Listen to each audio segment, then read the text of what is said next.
So it's time for the open mic. Please keep in mind that this is a family-friendly event. There are children in the bookstore, so have your poems, read your poems accordingly. Everybody who's wanted to has signed up. I will get the list. I did it. Thank you. All right.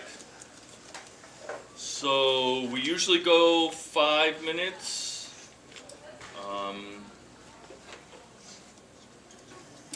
I'd say we can go a minute, couple minutes more maybe. Please be considerate about that, but I think we have a little extra time today.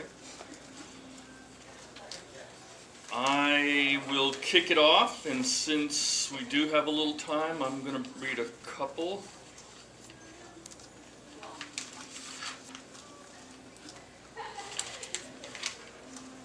All right, just because. So I did this the other day at Cush, and I just like getting edgy sometimes, and I added a couple of stanzas, so I'm going to do this. Where we live. I know where you live, under a bridge between two trees, one with no limbs, one with no leaves. I know where your door, made of wood, is hinged on high wire, skies above your floating blue fire. I know how you run between two worlds, both aflame, one with no home, one with no name. I know why you dance, your heart's a drum, with two different faces. One loves the light, one darker places. I know how you pray, God adrift, on a single silk thread, once in your mind, twice in your bed. I know how you beat, fingers curled, your head against bars, one in your chest, one in the stars.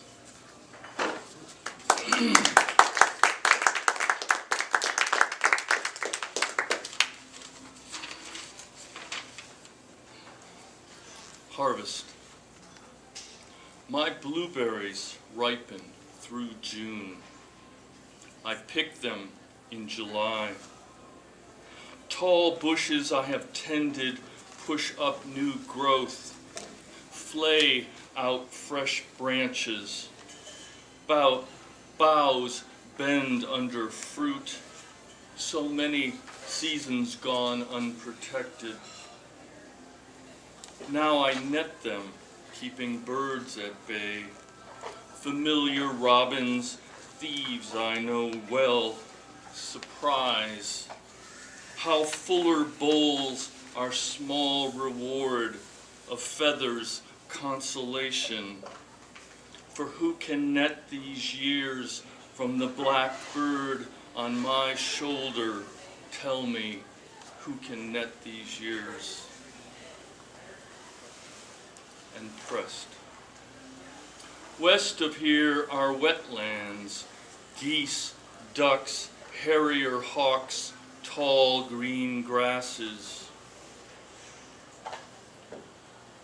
The creek drains the city. A rusted rail runs through it. Car-cluttered roads border in 4 directions. Airport just north keeps jets coming and going. I feel myself pushed inward even as sun rises and moon fills the night sky. Someday birds will fly away. I roam a nature refuge as a child. Days passed, seasons also. Where are the songbirds now with all their vivid colors? And our first reader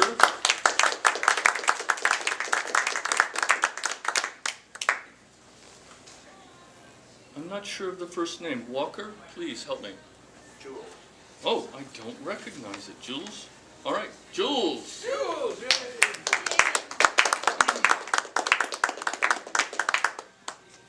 That's the name on all my books, G. Julian Walker.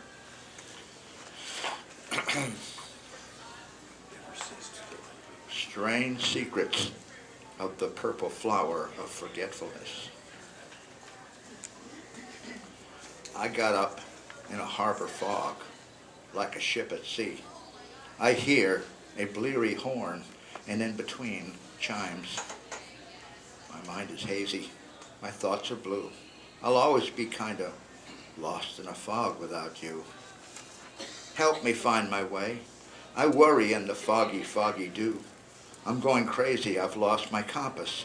Only fools like me could be tossed and confused in the foggy, foggy goo. Distant chimes tingle and foghorns bring back my heartache. Guess I'll always be kind of lost in a fog without you. It was then I heard whispers, worried about the vespers. Why do you whisper, green grass? Why tell the trees what may or may not be so? Someone's in love and someone's in agony. Why tell them all your secrets who kissed there long ago? Green grass, some memories are best buried under the snow.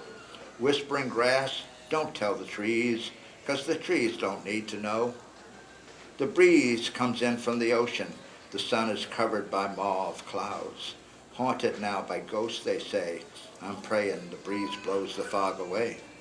I long for really dark silence, which is only available from deep inhalations of the purple flower of forgetfulness. Some nightmares, and oh, how I need to forgive and forget. Savor the sweet perfume, drift and soar like an angel floating upwards on cotton candy flowers. Suddenly the medium touches me. I arose from my trance. Who are you? She inquires. I don't remember. Are you still in love? She's asking. Smiling like a child, I replied, was I in love?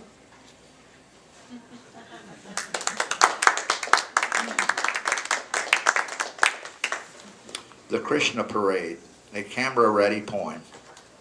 There was a Krishna parade at the country fair. A blue flute player leads the troupe, twittering like an ecstatic exotic bird, bobbing and weaving, doing the cakewalk in the sky.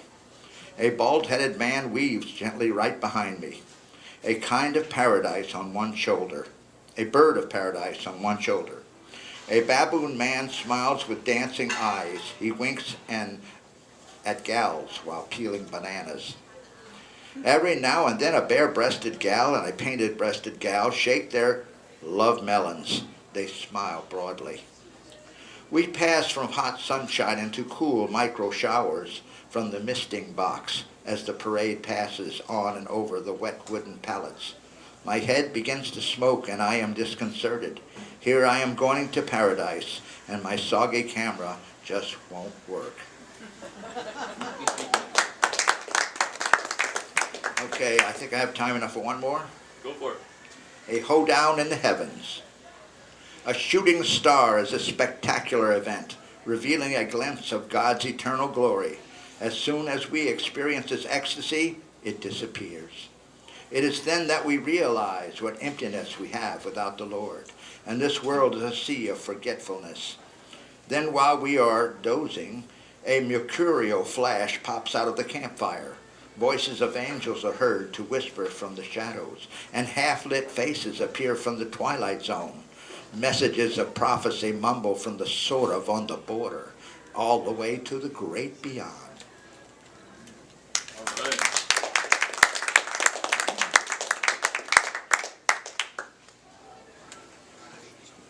Thank you, Jules. Next up, Gus.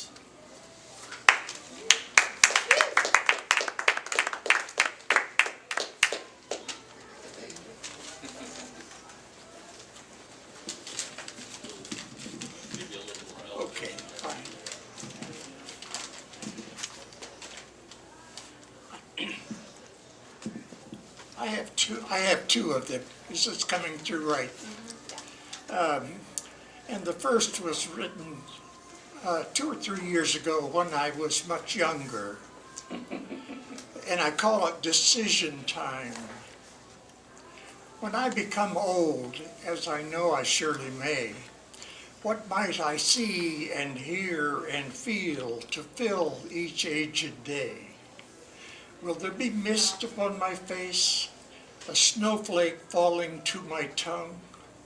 Can I walk barefoot in the grass as I did when I was young? Will there be sounds of trickling stream, a mighty ocean's roar? The deep voice of a small tree frog come at night through my open door? Will hummingbirds' wings beat too fast to see as they hover over my flowering rose? Will a seagull soar stiff-winged for an hour? A quick gray mouse escape a talon's close? Will some kind lady return my smile, a neighbor's hand grasp firm on mine? Will the sun bake warm upon my back and a myriad night stars shine? Well then, why not become old?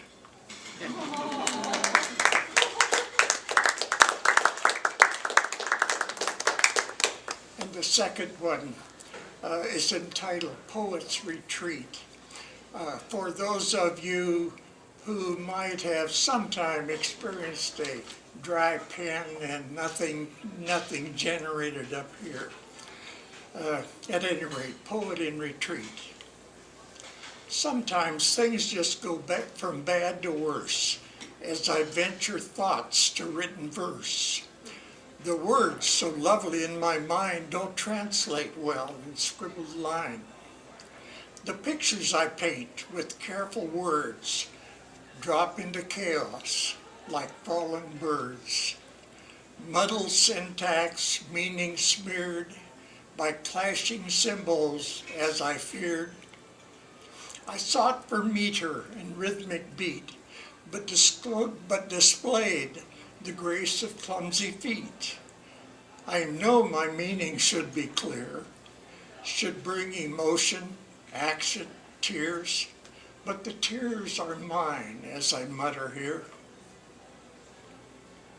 Perhaps prose is more my beat. There, the bugle blows retreat.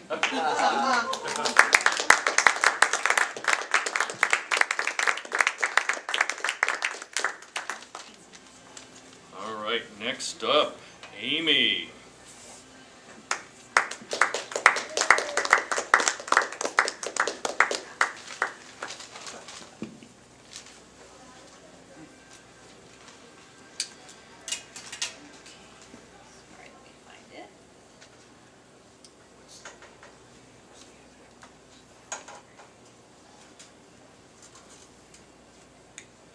Sorry.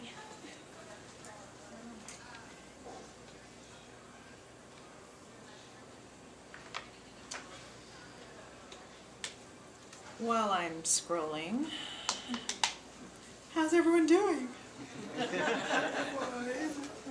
Great crowd. Where is it?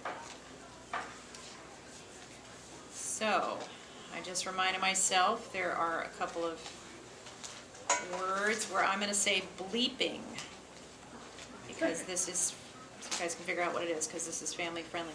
Thank you, Amy. This might be, oh, it's twirling. Well, I'm going to let it twirl a while longer, because I'm not seeing the one I want. Yeah, it's bleeping hiding. Yes.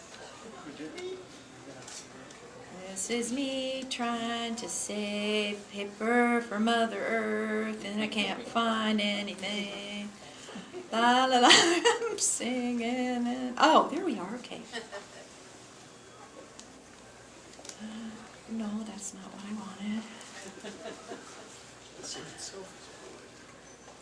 Oh dear. Oh, Amy? here it is. Are you sure you want to wait one? Huh? We'll call you up next time? No, I mean, I had it, but then it goes to sleep when I'm sitting there. So I don't want to not listen to the poets while I'm micromanaging this doohickey. Okay. I'm not good with these. Side effects. Ask your doctor about pill X for whatever we feel you need to adjust to. Take it for menopause, menopause, malaise at your job, your inability to obey your spouse, your excessive attention to real world problems, and your lack of enthusiasm on Instagram. Take it to grow bigger bleeps, a bigger bleep, a bigger ego, a bigger investment portfolio, a bigger yacht, and a bigger dream for life in general. Take it so you can stay inside on the couch all day drinking vodka with no contact with nature and suffer no ill effects. Take it to sleep less, way, more, way, less, feel more, feel less. Please do not alter your lifestyle or try any of those silly little natural products made from herbs in your backyard before you go out and buy our pill X. But do not take it without a prescription from your trusted family physician. And now we will tell you the possible side effects while we show you pictures of families skipping through meadows full of daisies, laughing and holding hands. Possible side effects include, but are not limited to, nausea, vomiting, dizziness, inability to focus, difficulty swallowing, difficulty breathing, vertigo, inability to drive or operate machinery, worsening depression, worsening anxiety, suicidal thoughts and actions, inability to focus. Oops, I already did that one. It must be my inability to focus. Inability to tell the system to bleep off, hair loss, vision loss, hearing loss, chest pains, arm pains, leg pains, finger pains, hand pains, inability to have a tingling in hands and feet, disassociation, hallucinations, delusions of grandeur, self-loathing, and in some cases, death. Call your doctor today so you too can spend all day laughing and skipping through meadows, or perhaps under a sunny meadow pushing daisies.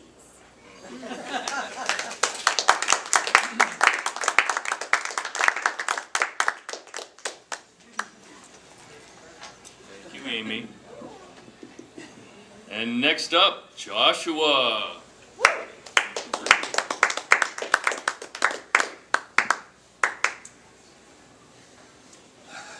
I, on the other hand, love the microphone. The one you left out was my very favorite side effect, oily discharge.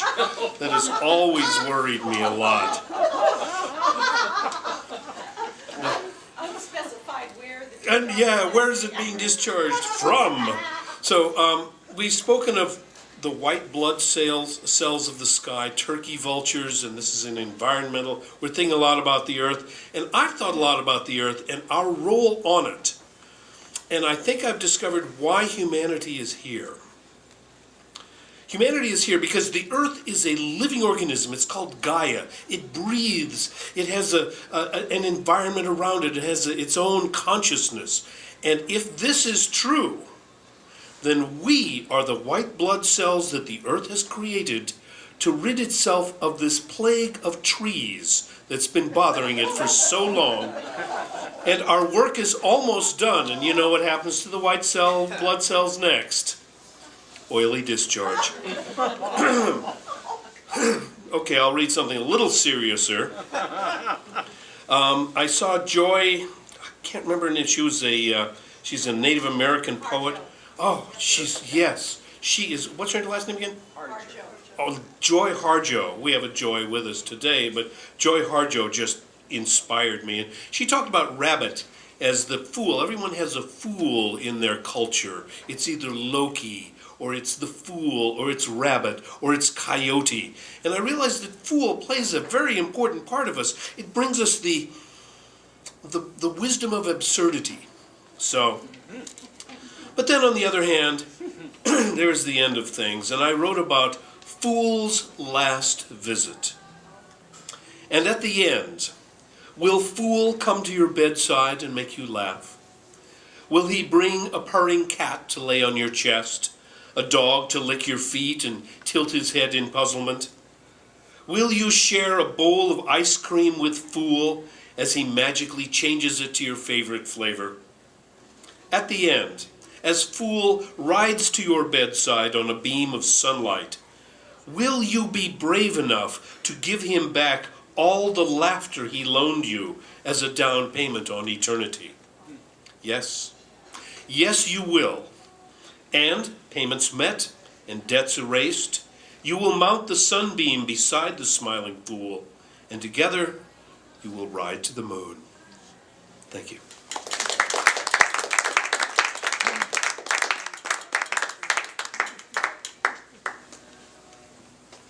All right, next up, Jesse. Did I? Oh, I'm sorry. Hold on. Thank you for catching me. What? Amelie. Amelie. I skipped. I'm sorry. How could you skip over?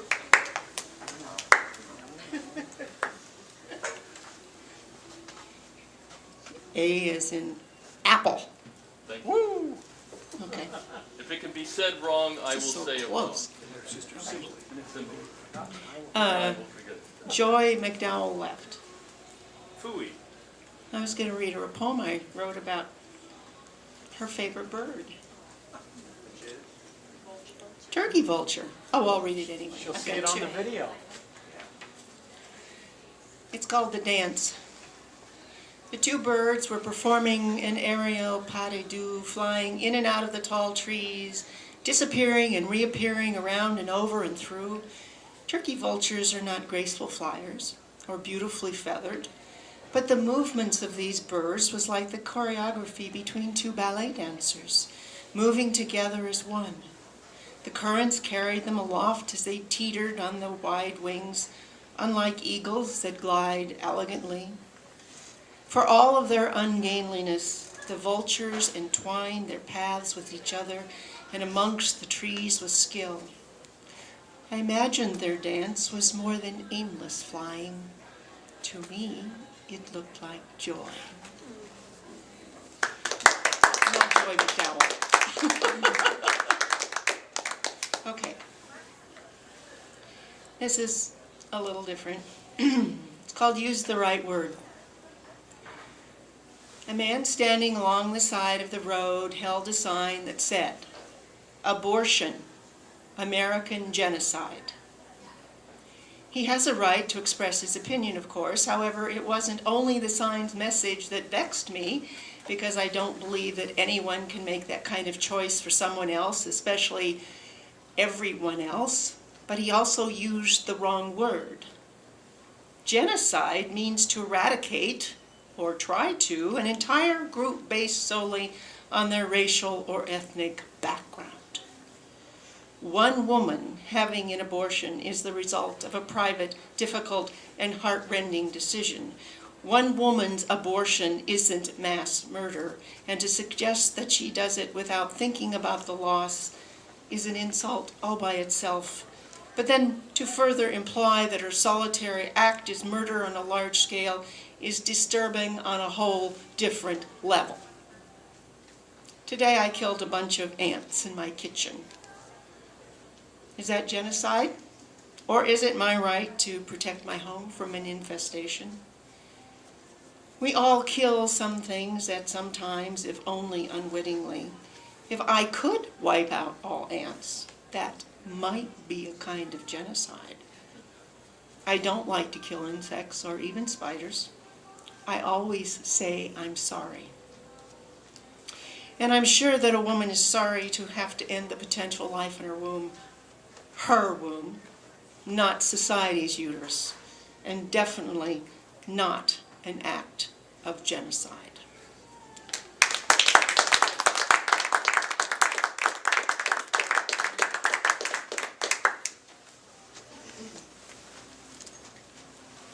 Thank you, Amber. Next up, also with A as in apple, Andrew.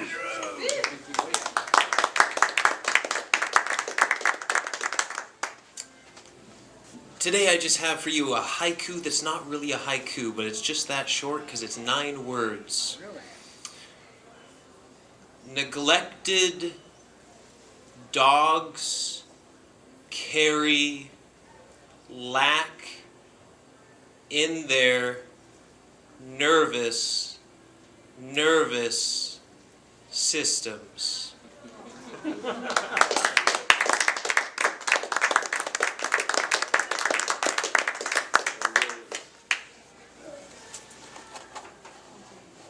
Oh, I'm on. He just hypnotized. 9 words. Too short. Too short. Next up, Jennifer, please.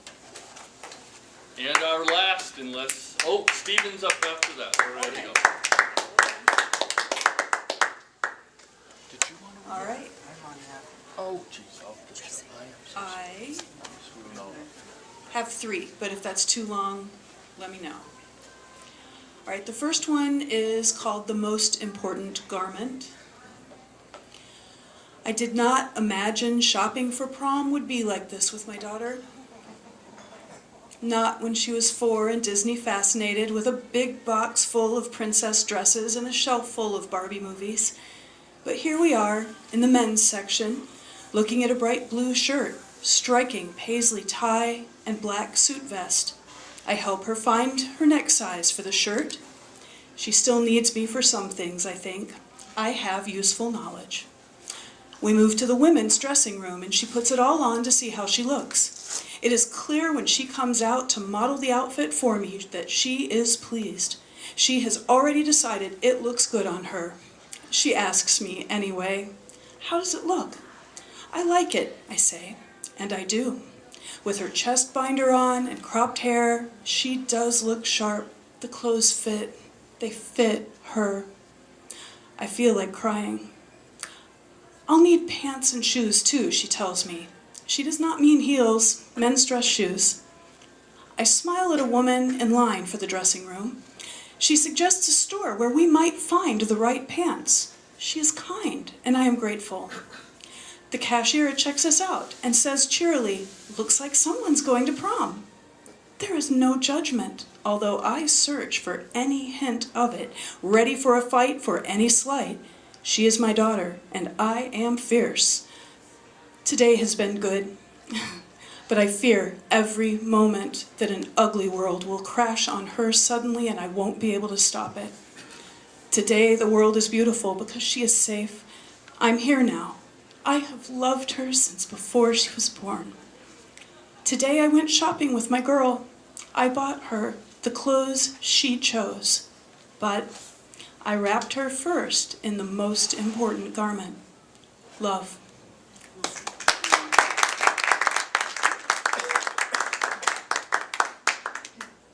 All right, next.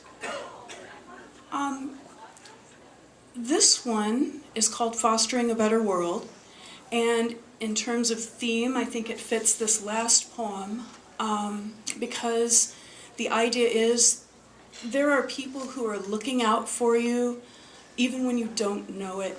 And this is about an email that one of my teacher friends sent out after deciding to take on a foster child in an emergency situation. So, Fostering a Better World. We are seeking a small dresser, a few empty drawers where he can tuck away his things, few as they are, because we are bringing him home tonight, because a piece of furniture speaks stability, because it is an anchor that holds you in place. It says, tonight you will not drift away. It says, when you come back to this place tonight, things will be the same as you left them this morning. It says, you belong here. It is somewhere you can keep your things and gather your permanence, tethering you to tomorrow. It is a comfort.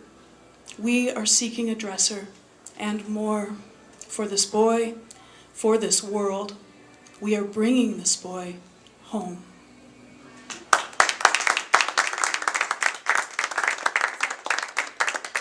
Oh, go ahead, there's time. Do you have one more? Do I have one? Okay. Yeah, I have time for one more. Okay. Go for it. Then, This one takes us off in a whole nother direction. It's called Endangered, and it imagines a far distant future where a zoo tour guide is taking us through the first intergalactic zoo. Okay, so endangered. Warning, dangerous. Sign on the human exhibit at the first intergalactic zoo. Humans are dangerous and must be carefully confined. Although they are soft with no exoskeletons, do not be deceived. They can do great damage. Scientists speculate that with such vulnerability, they developed their aggressiveness and a kind of intelligence which allowed them to survive in their original habitat, which biohistorians speculate was destroyed by their concomitant hyperterritoriality that consequently led to such morbidity, both of their own species and of species on their own and proximate planets, that we almost lost the entire biome in that region. We are fortunate to have them here, the last known breeding pair anywhere. Under our carefully controlled conditions, humans may have much to teach us. And we are pleased to announce the female is pregnant.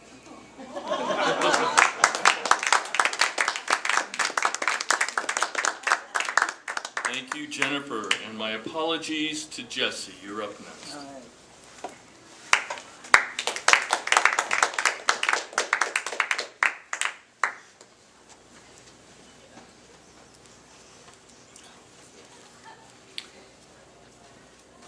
This is a poem. I wrote this about a month ago, and I revised it several times, and it touches on several topics that are in the news and really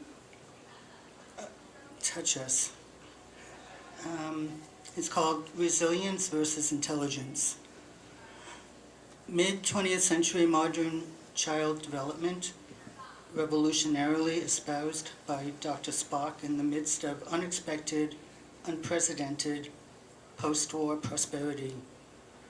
The new baby boomer wisdom did not include spanking, nor verbal distress, benign neglect, or ego shame. We workers, immigrants, the dark races, recognized each other by our needs. We had a hot mess of hunger and stigma, surrounded by ill-educated adults, informed by religion, whiskey, and propaganda. Children who live in violent neighborhoods, who are witnesses or victims of chronic bullying, who fear reprisal, who have witnessed their parent beaten or been beaten themselves by the other parent, stop learning. Chronically hungry children are by definition unable to focus in classrooms, do not engage, develop, or perform well in assessment. When all the family distrusts police, the child learns to dissociate all forms of authority. When money in the household comes unpredictably as seasonal storms and squalls, something as uncontainable as receding tides, skipping rent sometimes, or a birthday gift, not paying the utilities, betimes the daily meal. Children learn early from examples. Disappointments, betrayals, and lies produce resentment, cynicism, sarcasm, despair. And we learn to look out for number one and scorn the do-gooders, idealists, and believers. 70 years ago, a short-lived post-war prosperity was struggling to keep its footing within the centrifuge of Europe's decolonization, which, among other things, caused the cessation of French control of Vietnam, a rich land of resources. 62 years ago, U.S. State Department and the CIA decided it would make sense to step in and profitably take over where French left off in 1956. In 1966, B-52s bombed North Vietnam, and in 1969, with MLK and RFK slain, began the secret bombing of Cambodia.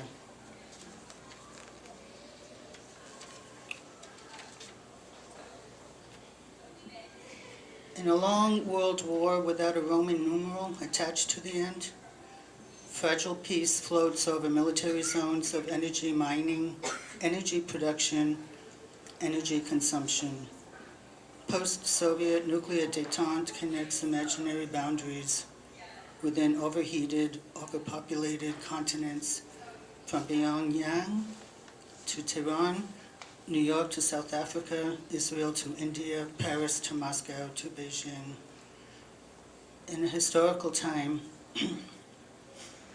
it is but a pause between World War I and II, with what followed in Korea, Iran, Afghanistan, Iraq, Beijing, Crimea, Trump and Putin serving as mere punctuation in unfinished sentences, leading up to disjointed, unreadable text, the fifth mass extinction of life on Earth, an archaeological mystery for another civilization to figure out in the fullness of time. In the history of one's lifetime, the space between early childhood and adolescence, as that between infantile helplessness and the age of ego, memory, and identity, as between college or military service and the threshold entrance onto the plains and horizons of adulthood and old age, is excruciatingly brief. Childhood resilience is an unexplained mystery to professional psychologists, historians, anthropologists, and philosophers. Why one kid and not another? But it is undisputed that those brief moments in early and late childhood puts forces in play that last a lifetime. How in the world do we ever overcome obstacles? How ever do we discard natural-born historical social barriers that preceded us? And how decide on our own authority that what we see by our own eyes is not what we are? And how, with great unhesitating faith, depart conventional wisdom, authority, leave home and enter the world? In 1975, Saigon fell. Ford declared the war over. 20 years later, the United States and Vietnam exchanged ambassadors. It was 130 years after the French gunboats commandeered Vietnam's ports. What we learn as children of wars and broken promises, we apply by the lens of racism and broken treaties to real, live people. Namely, that we normalize the way things are, merely because it precedes and exists independently. The French call it fait accompli, whether rightly or wrongly, existing fact with all the weight and preponderance of existence. Preeminence has advantage in policy debate. Imperial Chinese Confucianism rebutted change by labeling it existential. What has always been will always be. Overseas U.S. empire is a modern invention only 120 years old, thus a paradox, both fixed in fact and mutable by its youth. When you're a child and see that you're related to criminals, and further, that not every criminal is a thug, but sometimes is the mayor, the bishop, a teacher, or a pious church-going parent, and you identify with the victims of police, the army, the church, You decide defiantly, if my mother goes to hell, I will too. To hell with heaven. In the face of much fundamental corruption, betrayal, and colonization, and arbitrary exercise of power, supported by stigma, taboo, incarceration, how in the world do we find ourselves in this age of our lives, educated, employed, alive? There is an element in human spirit, for good or ill, call it fate, luck, defiance, perseverance, idealism, that goes one better than work, faith, honesty, stubbornness, that never lets you know if you're going to succeed or survive, but commands that you must always presume you will survive. Thank you.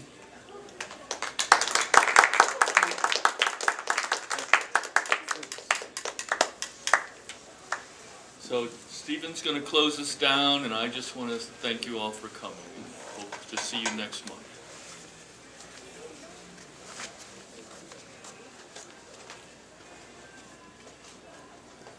Okay, somebody left their book up here. Oh, Jennifer's, okay.